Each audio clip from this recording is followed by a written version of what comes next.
adlaw dahil sa ating tabirak mga ka-idol, no? Mauday niya nga itong pang ingredients karon sa tabirak mga ka-idol. Kamo diha nakakuha na ba mo? Nakaprepare na ba mo kung unsay kuan karon sa tabirak mga ka-idol? Dingi day mauday niya itong magalutuon karon mga ka-idol dalaw.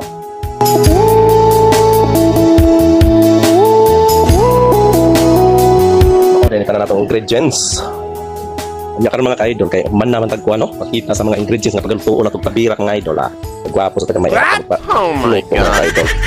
Nya karon kay man naman ato na sugdan. Karon mga ka-idol ay takang na naton ko ano, kanang gamay kaldero daraw. So takang na siya mga ka-idol oh.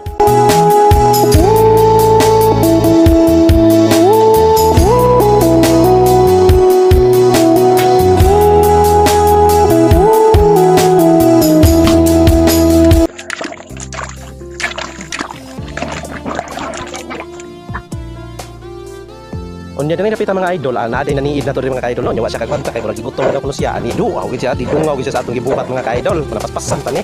Mga ka-idol no, ang atong finished product mga idol. Dara ato sang ayop-ayopan gamay. Dara mga idol. Mao ni one mga special recipe mga ka-idol.